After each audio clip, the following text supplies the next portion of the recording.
बिस्मिल्लाहिर्रहमानिर्रहीम अस्सलाम वालेकुम। उम्मीद है कि आप सब खैर आफियत से होंगे। स्टूडेंट्स, आज हम अल्लाह के फजल व करम से क्लास 9 फ़िज़िक्स चैप्टर 1 से स्टार्ट करेंगे। आपने कुछ अपना मिस कर दिए हैं कुछ लेक्चर्स अकेडमीज़ में, स्कूल्स में, तो आपको यहाँ से पढ़ने का बेनिफिट ये होता है कि आप रिकॉर्डेड लेक्चर्स दोबारा से देख सकते हैं। उसका फ़ायदा ये होता है। हम आज चैप्टर 1 के फर्स्ट टॉपिक से स्टार्ट करेंगे। बिस्मिल्लाहिर्रहमानिर्रहीम। हमारा चैप्टर फर्स्ट है physical quantities and it's measurements. आप इस चैप्टर में पढ़ोगे कि हम आम जिंदगी में, रोज़मर्रा की ज़िंदगी में जो ऑब्ज़र्व करते हैं फिजिकल क्वांटिटीज़ को और उसके मेजरमेंट्स को, कि कोई चीज़ कितने किलो है, कोई चीज़ की कितनी लंबाई है, कितनी चौड़ाई है। आप इन चीज़ों को डिस्कस करोगे इस चैप्टर में। फर्स्ट टॉपिक है हमारा इंट्रोडक्शन टू फिजिक्स।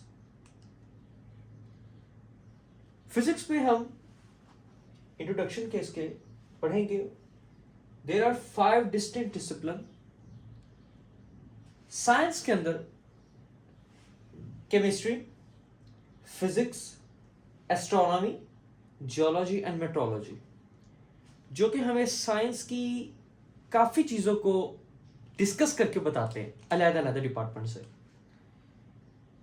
हम इंट्रोडक्शन फिजिक्स में देखते हैं, हम फिजिक्स में स्टडी क्या करते हैं?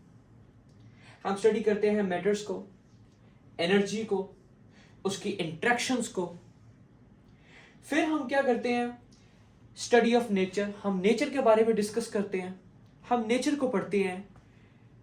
कुदरती काफ़ी चीज़ें, आम जिंदगी में हमारी काफ़ी चीज़ें जो हैं, जो मेन रोल प्ले करती हैं, वो फिजिक्स ही है। केमिस्ट्री वो छोटी छोटी मॉलिक्यूल्स पे चली जाती है, वो काफ़ी पार्टिकल्स पे डिस्कस होती है।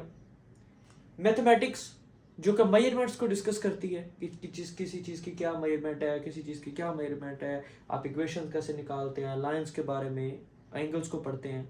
लेकिन फिजिक्स एक ऐसा डिपार्टमेंट है जहाँ पे आप होल चीज़ों को थोड़ा सा डिस्कस करते हैं और ज़्यादातर नेचर को डिस्कस करते हैं साइंस के थ्रू। फिर कहता है discoveries and inventions due to field of physics. ये जितनी भी डिस्कवरीज हुई हैं, कुछ चीज़ें डिस्कवर हुई हैं, जैसे एल्बर्ट आइंस्टाइन की वो इक्वेशन है E=mc², वो भी डिस्कवर्ड हुई है। न्यूटन्स के लॉ हैं वो भी डिस्कवर हुए हैं। और काफ़ी इन्वेंशंस हुई हैं, लाइक बल्ब बने हैं, जो हमारी मोटर्स बनी, काफ़ी चीज़ें जो हम आम जिंदगी में, लाइट्स जो हैं हम देखते हैं, वो गाड़ियाँ चलती हैं, वो फिजिक्स के फील्ड से रिलेट करती हैं। फिर हम, अगर फिजिक्स के काफ़ी डिपार्टमेंट हैं, आगे मैकेनिक्स है, हीट एंड थर्मोडायनेमिक्स है, आप इलेक्ट्रिसिटी मैग्नेटिज्म को पढ़ते हैं, आप एटॉमिक फिजिक्स को पढ़ते हैं, न्यूक्लियर फिजिक्स को पढ़ते हैं, प्लाज्मा फिजिक्स को पढ़ते हैं, लाइक काफ़ी फिजिक्स को आप डिस्कस करते हैं। जिसमें 2 एग्जांपल है मैकेनिक्स से। जैसे हम मैकेनिक्स को डिस्कस करते हैं तो मैकेनिक्स में क्या देखते हैं? कार्स के बारे में पढ़ते हैं, मशीन्स के बारे में पढ़ते हैं, मोटर्स के बारे में पढ़ते हैं। फिर हम फिजिक्स के हीट एंड थर्मोडायनेमिक्स डिपार्टमेंट में आ जाएं तो फिर हम वहाँ पे रेफ्रिजरेटर्स की बात करते हैं, अपने फ्रिजों की बात करते हैं, एसी की बात करते हैं, हीटर्स की बात करते हैं। ठीक है। फिर फिजिक्स का मीन ऑफ ट्रांसपोर्टेशन में क्या रोल है, such as car and aeroplanes. आपकी इंट्रोडक्शन फिजिक्स में यही सब कुछ लिखा है। मैंने उसमें से चेदा वर्ड्स निकाले और निकाल के आपके सामने रखे हैं। अब मीन ऑफ ट्रांसपोर्टेशन में such as car and aeroplanes है। आप ट्रांसपोर्टेशन में देखें, हमें कार हेल्पफुल, हमारे लिए एरोप्लेन्स हैं, किसी दूर जगह पे जाना हो हम प्लेन्स की मदद लेते हैं। और प्लेन्स 90% किस पे डिपेंड कर रही होती है? फिजिक्स के ऊपर। आखिर साइंस जिसने बनाई है, एयरप्लेन्स जिसने बनाए हैं, उसने फिजिक्स को मद्देनजर रखते हुए प्लेन्स बनाए हैं ना। लाइक कहाँ पे एयर फ्रिक्शन होगी, इसकी डायनामिक फोर्सेस कहाँ पे होंगी, इसकी एरो फोर्सेस, मतलब काफ़ी चीज़ों को उसने मद्देनजर रखते हुए, और वो जितनी भी चीज़ें सारी फिजिक्स से ही रिलेट करती हैं।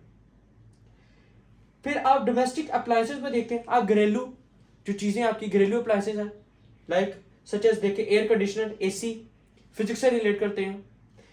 रेफ्रिजरेटर्स हैं जो कंडेंसर्स लगे हुए हैं अंदर, वो कंप्रेसर्स लगे हुए हैं। फिर आप देखते हैं वैक्यूम क्लीनर्स को देखते हैं, हवा को खींचते हैं लोग, जो कि डस्ट को खींचते हैं वैक्यूम क्लीनर्स।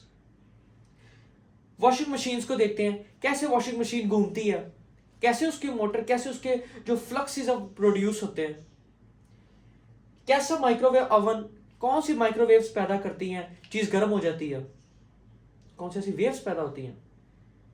फिर मीन ऑफ कम्युनिकेशन में देखते हैं हम, such as radio, TV, telephones and computer.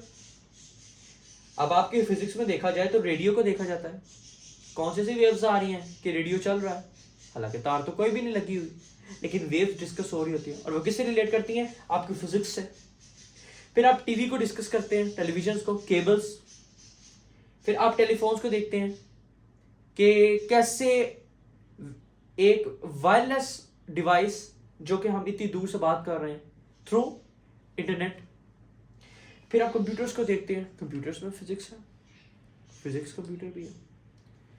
फिर आप देखें scientific inventions have also caused harms and destruction of serious nature. अब इसमें क्या कहा गया, इसमें वो कहता है कि साइंटिस्ट ने चीजें बनाई तो हैं, लेकिन काफी हद तक इन चीजों का हमें नुकसान भी होता है। लाइक आप मोबाइल देख लें, आज के दौर में मोबाइल क्या है, आप हर टाइम यूज कर देंगे, आप हर टाइम लगे रहते हैं, उसकी जो रेज हैं आपकी आंखों में पड़ती हैं, आपके डार्क सर्कल्स पड़ जाते हैं। फिर क्या होता है, अगर आप उसको सही पाथ में लेके जाते हैं, एक वक्त के लिए यूज करते हैं, थोड़े से वक्त के लिए किसी काम के लिए यूज करते हैं, ओवर काम नहीं उसके ऊपर करते, लाइक आप कोई भी चीजें जो हमारे टॉपिक से डिस्कस ही ना करती हो, हमारी जिंदगी से रिलेट ना करती हो, अब उन चीजों की तरफ जाते हैं, वो अब गलत बात है। एक तरह से साइंस ने इसे ठीक भी बनाया है और गलत भी बनाया है। पहले जमाने के लोग थे, अब मशीन्स आ गई हुई हैं, ट्रैक्टर देखिए, ट्रैक्टर्स हैं, वो उसमें खेतों में हल फेरा जाता है, किसान को आसानी पैदा हो गई है, वो आराम से हल फेरते हैं, उन्हें किसी चीज़ को सामना नहीं करना पड़ता। अब ऐसा क्या, अब क्या नाम लेते हैं, पहले ज़माने में क्या था कि वो गाय होती थी, वो पीछे लकड़ी के साथ वो ब्लेड्स लगाए जाते थे, उसके साथ वो हल फेरा जाता था।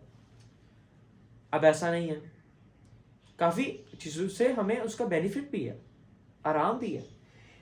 Devices made our lives much easier, devices ने हमारी लाइफ को बहुत इजी कर दिया होगा, काफ़ी ज़्यादा हम इजी लाइफ स्पेंड कर रहे हैं। Faster and more comfortable than past की निस्बत, माजी की निस्बत हम काफ़ी ज़्यादा चीज़ें तेज़ भी हो गई हैं, काम जल्दी हो रहा है, तेज़ी से हो रहा है, और हम कंफर्टेबल भी हैं। कई मशीनें हैं, आप लगा देते हैं काम पे और आप खुद आराम कर रहे बैठे हैं, मशीन काम कर रही है, मशीन 1000 पता नहीं कितना कितना पीस निकाल रही है, 1 मिनट में, 1 घंटे में, 1 दिन में। तो हमारी इंट्रोडक्शन फिजिक्स का जो 1.1 टॉपिक था, हमें उसमें यही सब कुछ है। आप देखिए और उसे रीड कीजिए, उसमें से MCQs निकलेंगे, और आपकी जो फिज़िक्स के बारे में ख्यालात हैं कि ये किस तरह का सब्जेक्ट है, लाइक इसमें क्या होगा, कितनी मुश्किलात हैं, डेरिवेशंस हैं, थ्योरीज़ हैं, तो आप उसके बारे में परेशान मत होइए, आप उसको पढ़ें, एक बार डिस्कस करें, तो इंशाल्लाह आपको समझ आएगी। अगर आपको नहीं समझ आता, मेरे आप लेक्चर रिकॉर्ड जो हैं आप उनको दोबारा देखें ताकि आपको समझ आ जाए। इंशाल्लाह आपसे दोबारा मुलाकात होगी इससे नेक्स्ट टॉपिक जो इसके साथ कॉलम है, ब्रांचेस ऑफ फिजिक्स में। तो अपना बहुत सारा ख्याल रखिएगा, दुआ में याद रखिएगा। अल्लाह हाफिज़।